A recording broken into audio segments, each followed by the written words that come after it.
Hello everyone, I'm Peter, the creator and lead designer of Tales from Elsewhere, and this is Design Discussions, a series of videos chronicling my opinions and design journey as I built my own pen and paper role-playing game. In today's video, we're going to dive into attrition-based combat, Hitpoints. This is a system you've seen in video games and most tabletop role-playing games like Dungeons & Dragons. Wildly popular, very intuitive, and I'm kind of sick of it. And I didn't want to use it for my game. So let's dig into this subject and see what's going on and why I think it's not the best system.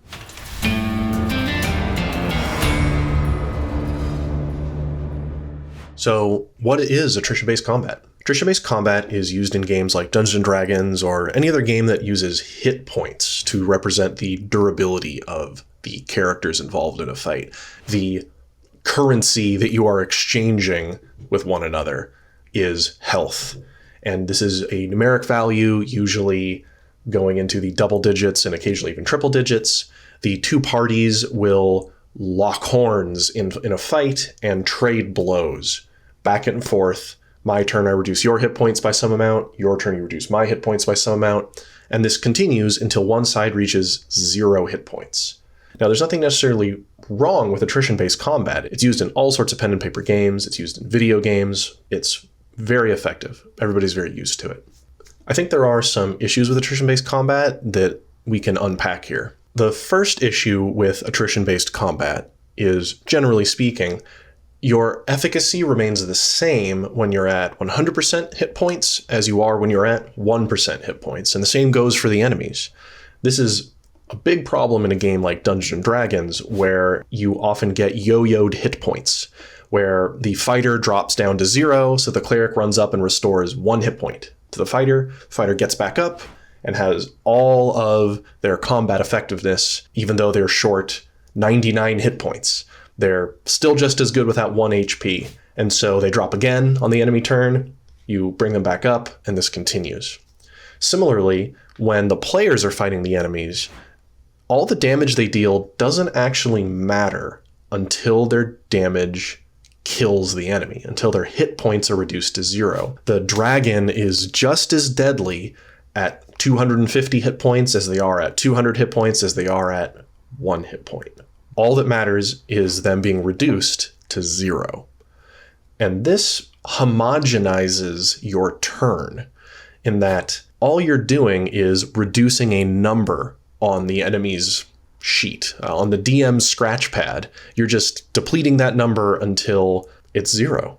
And as we all know, a lot of dungeon masters kind of ignore hit points and just sort of narratively choose when the enemy is killed, or if they're getting annoyed with how long the fight is going, they just let it die. That's because the fight doesn't get any more interesting as it progresses.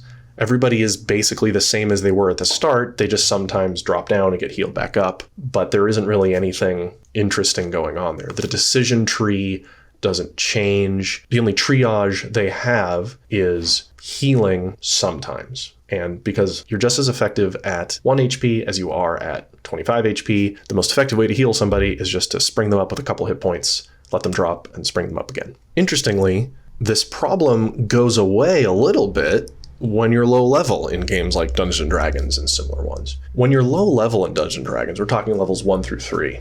Every time you swing your sword or shoot your bow or cast a spell, there's really dramatic impact on the fight. And that's because the goblins and the skeletons and the zombies, they don't have a lot of hit points. One good critical hit takes down an enemy. And that feels good as the player. It makes it so every action you take, every turn you have, the fight changes. You're reducing the number of enemies. Similarly, the incoming damage has more impact. Level 1 wizard in at least 5th edition will have under 10 HP. And that means that 1 or 2 good hits from a goblin sling or a skeleton sword is really scary for that wizard. And the fight changes when the wizard goes down, right? You now have to use your limited resources to get them back up. And that feels tense. There's the tension there. There's some drama to it. And the fights tend to be fast at low levels. And each turn marks a shift in the flow of that fight. And that feels good. I'm a big fan of low-level Dungeons & Dragons, levels 1 through 5. I think there's really a snappiness to it. However, that quickly diminishes as you go up in level in games like Dungeons & Dragons.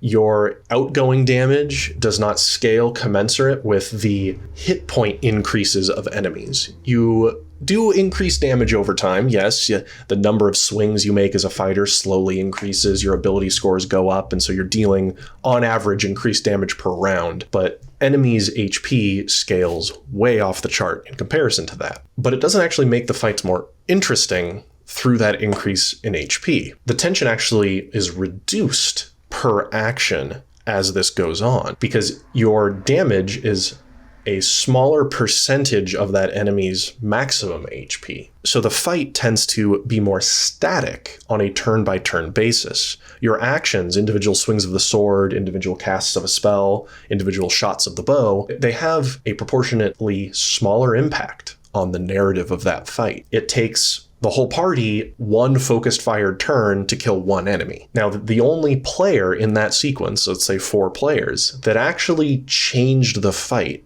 substantively is the one that got the killing blow. If everybody hits it once, the only one that matters is the one that kills it. If everybody attacked it and they were still at 1 HP, the fight hasn't changed, even though they've all poured their resources into it. And that reduces the tension and it reduces the feeling of impact you have as a player as the game goes on. And this is, of course, really dramatically felt when you're in tiers 3 and 4 in Dungeons & Dragons, or any HP system where your fights are going to last 2+ hours because things have a couple hundred hit points, and unless your party is very optimized for damage output, it can just take a long time for the fight to change. And that's not very fun. The other issue with attrition-based combat is that as you go up in level, as we talked about, the way that you scale your power is through increased hit points.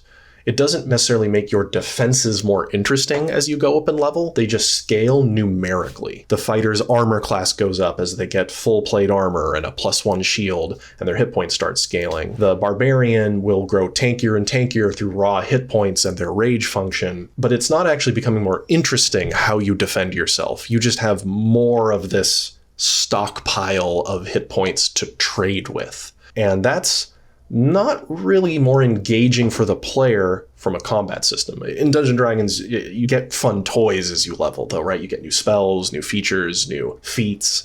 There's other things that make the game fun as you go up in level. But the attrition-based combat, hit point-based combat, isn't getting more interesting as you go up in level. It's actually decreasing in interest, because that is your primary defense in these games, is your hit points. Now, don't get me wrong, I love Dungeons & Dragons. I've been playing it for 25 years now. I play it regularly. I absolutely love it. I run games in it. I play in games. It has that great feeling of heroic fantasy. I love a dungeon crawl, but I was going to try to create something different with Tales from Elsewhere. I spent a lot of time thinking about alternatives to attrition-based combat, or how to change an existing attrition-based combat to make it more interesting. For example, in Dungeons & Dragons, you could make it so every 25% of your max HP you lose, you get a cumulative -1 to attacks, ability checks, and saving throws. That would make you change over time over the course of a fight, and you would noticeably reduce the effectiveness of the monsters as you fought them to change things up. 4th edition Dungeons & Dragons, I think, did this fairly well with its bloodied mechanic, where once you were below half hit points, there were certain features that could trigger on the players. You could tell that the enemy had been bloodied by then. Some enemies would enrage when they were bloodied. So it helped. It did. But it still at its core was an attrition-based system. So those kind of hacks don't necessarily get the underlying issue I'm going for here. I've played other role-playing game systems, do have more interesting injuries you can take, but they still are at their core an attrition-based system. You're still accumulating hit point damage up until you receive a wound, but it didn't really change much in the fight. And there wasn't anything interesting you could do in relation to those wounds mid-fight, and it didn't really work for me. Those are my thoughts on attrition-based combat systems. I think there's a lot more to say on this subject, and a lot more to discuss. So if you've played a game that had a really creative solution to that problem, whether it be a pen and paper game or a video game or wherever, definitely comment down below. I'd love to hear about it. because I think I've come up with a pretty novel solution to this for my game, which we will be discussing in the next video. So if you want to know when that video comes out, you should hit the like and subscribe buttons, turn on notifications, because I'd love to hear the community's feedback on my solution. I think it's pretty good. So thank you all again for watching, and I hope to see you all next time.